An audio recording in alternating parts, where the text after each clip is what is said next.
Have you ever wondered what could happen if one frightened little boy crossed paths with the right people at the right moment? In today's powerful story, a terrified child whispers, asterisk, asterisk, they took my sister, asterisk, asterisk, and a group of fearless bikers launches into a race against time that will change lives forever. This emotional, action-packed story is filled with courage, hope, and the unbreakable bond of family. Before we begin, make sure to asterisk, asterisk, like this video. Share it with your friends, and subscribe to the channel asterisk asterisks for more heartwarming and unforgettable stories. Now, without wasting another second, asterisk asterisk, let's get started. Asterisk asterisk, the deep roar of nearly 20 motorcycles echoed across the winding mountain highway outside the quiet town of Ashford, Colorado. The members of the Iron Guardians Motorcycle Club had spent the entire morning raising money for disabled veterans, and now they were riding home together beneath a bright summer sky. The road twisted through endless pine forests, with steep hills on one side and rocky cliffs on the other. It was the kind of peaceful afternoon where nothing seemed out of place. Their leader, Hawk, raised a gloved hand, signaling the group to slow down as they approached an old gas station sitting alone at the edge of the highway. The riders pulled in one by one, shutting off their engines. Some stretched their backs after the long ride, while others laughed over cups of coffee and bottles of water. It was supposed to be nothing more than a quick stop before heading back to their clubhouse. Then, everything changed. A small figure suddenly burst from the thick trees behind the station. The little boy stumbled across the gravel parking lot, his breathing ragged, his shoes covered in mud. His jeans were torn at the knees, and fresh scratches covered his arms as if he had fought his way through thorn bushes. He looked terrified, glancing over his shoulder every few seconds as though someone might still be chasing him. The bikers instantly stopped talking.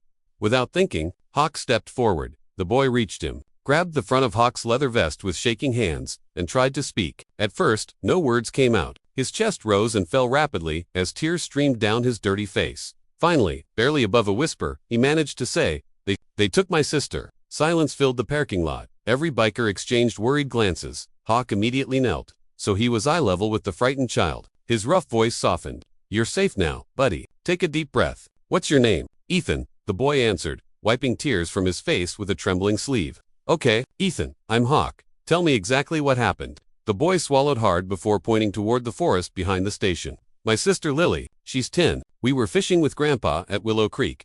A black van drove onto the dirt road. Two men jumped out. They grabbed Lily and threw her inside." His voice cracked. Grandpa tried to stop them. He hit one of them with his fishing pole, but they knocked him down.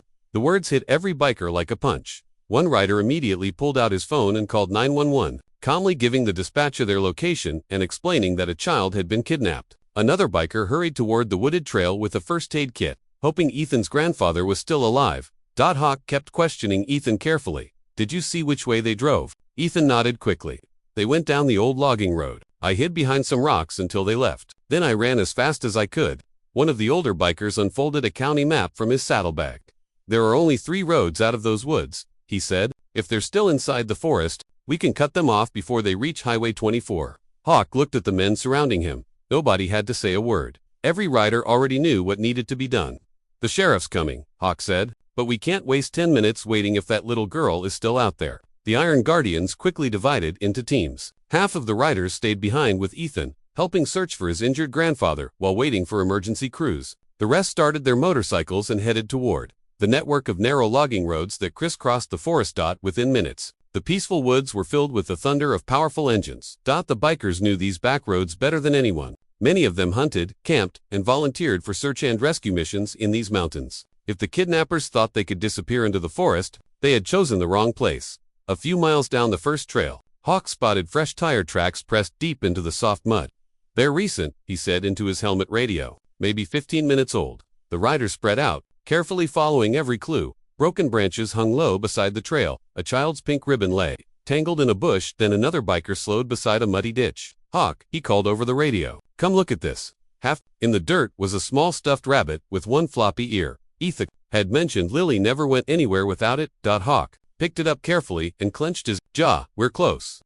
The riders pushed forward, weaving between towering pine trees as the trail narrowed into a forgotten logging road. Dust still floated in the warm afternoon air, proof that another vehicle had passed only moments before. Then a voice suddenly crackled through the radio. "I've got movement ahead." Hawk looked up. Far down the road, a black cargo van bursts around a sharp bend, throwing gravel behind it as it accelerated toward the highway. "There it is," one biker shouted. Without a second's hesitation, Nearly 20 motorcycles roared to life and surged forward together. Inside the speeding van, 10-year-old Lily sat with her wrists tied, fighting back tears. She heard the growing thunder behind them and slowly turned toward the tiny rear window as she looked through the dusty glass. She saw a line of motorcycles racing after the van, growing larger with every passing second. For the first time since she had been taken, a tiny spark of hope returned to her frightened eyes. The black cargo van bounced violently over the rough logging road, throwing clouds of dust into the air as it raced toward the highway. Inside, 10-year-old Lily struggled to keep her balance with her wrists tied in front of her using plastic zip ties. A dirty blanket had been thrown over her legs, and every bump in the road sent her crashing against the metal wall of the cargo area. Her heart pounded so loudly she could barely hear anything else. The two kidnappers in the front argued with each other. "I told you we should have taken the interstate already," the driver snapped. "We would have been seen. Just keep driving," the passengers shouted back. Then another sound reached them. A low, distant rumble. At first, the driver ignored it, assuming it was thunder rolling through the mountains. But the noise grew louder. It wasn't coming from the sky, it was coming from behind them. The passenger glanced into the side mirror, and his face instantly turned pale. "We've got company." The driver looked. A long line of motorcycles burst through the dust, weaving between trees and rocks with incredible precision. Nearly 20 bikers were gaining on the van, their engines roaring like a storm. "What are these idiots doing?" the driver yelled. "They're following us." Back on the trail, Hawk leaned low over his motorcycle, keeping his eyes locked on the van ahead. Gravel sprayed beneath his tires as he accelerated. Through the helmet radio, he calmly issued instructions. "Nobody tries anything reckless. Keep pressure on them. Sheriff's deputies should be tracking our location." Several riders spread out, preventing the van from turning onto smaller side trails. One biker named Mason sped ahead, using an old fire service road that crossed the forest. "If I make the intersection first," he radioed, "I can block their escape." "Be careful," Hawk replied. "They're desperate." Inside the van, panic began replacing confidence. The passenger grabbed his phone. "No signal." The driver slammed his fist against the steering wheel. "They're forcing us toward the highway." "No," the passenger answered, staring at the approaching motorcycles. "They're trapping us." Lily listened carefully. She couldn't understand everything the men were saying, but she knew one thing: the bikers hadn't given up.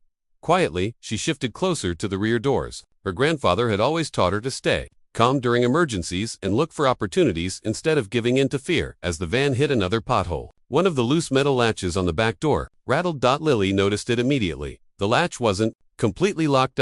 She carefully rubbed the sharp edge of her plastic zip tie against a jagged piece of exposed metal near the floor. It was slow, painful work. The plastic dug into her wrists, leaving red marks, but she refused to stop. Outside, Hawk noticed the van suddenly swerving. "They're losing control," he warned.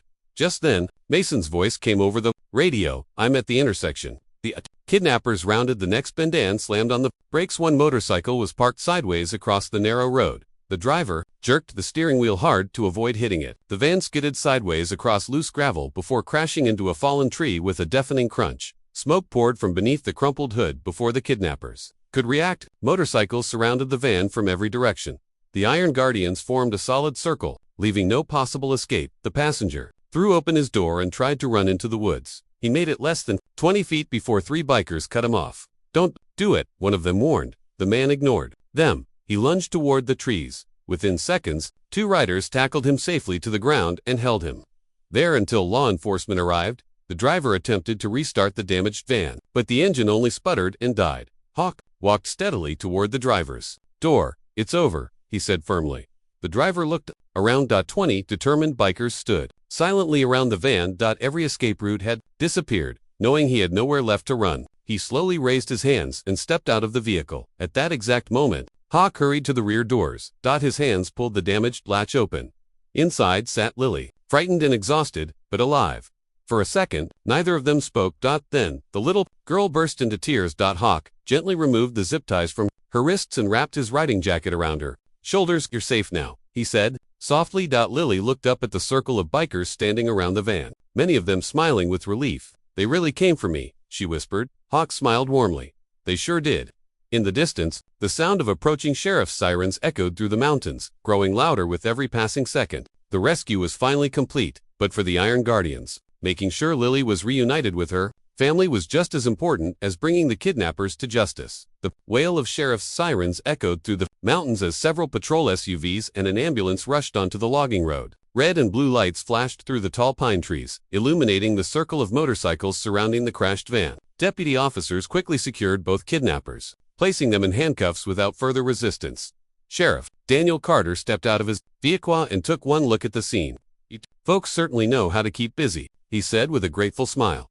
Hawk nodded toward the van. "The little girl is safe. Her name's Lily. Her brother said their grandfather was attacked near Willow Creek." The sheriff immediately radioed for another rescue team to search the area. Meanwhile, the paramedics rushed to Lily. They checked her wrists, cleaned the cuts left by the plastic restraints, and wrapped a warm blanket around her shoulders. Although shaken and exhausted, she hadn't suffered any serious injuries. One of the female paramedics smiled gently. "You're one brave young lady."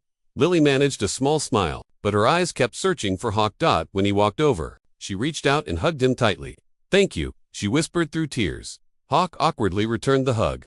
"You don't have to thank us. That's what good people are supposed to do." A few minutes later, another ambulance arrived carrying Ethan and their grandfather, Frank Collins. The elderly man had a bandaged head and a broken arm, but he was awake. The moment Ethan spotted his sister, he jumped from the ambulance before anyone could stop him. "Lily." She ran straight toward him. The two siblings hugged each other so tightly that even several deputies quietly wiped tears from their eyes. Grandpa Frank slowly walked over, leaning on a paramedic for support. The moment Lily threw her arms around him, the old fisherman broke down completely. "I thought I'd lost you," he whispered. "I'm okay. Grandpa, you were so brave." Sheriff Carter gathered everyone together while detectives photographed the van and collected evidence. Officers discovered fake license plates, stolen identification cards, and maps marked with several isolated campgrounds. It quickly became clear that the kidnappers had planned more crimes before the Iron Guardians interrupted them. "He probably saved more than one child today," the sheriff told the bikers. The riders exchanged quiet glances. None of them had been thinking about becoming heroes. They had simply seen a scared little boy asking for help. Later that afternoon, reporters arrived after hearing about the dramatic rescue. Cameras pointed toward the bikers, but Hawk politely stepped aside. "The real heroes are that little boy and his sister," he said. "Ethan had the courage to escape and ask for help. Lily never gave up hope. We just happened to be in the right place." His words quickly spread across local and national news.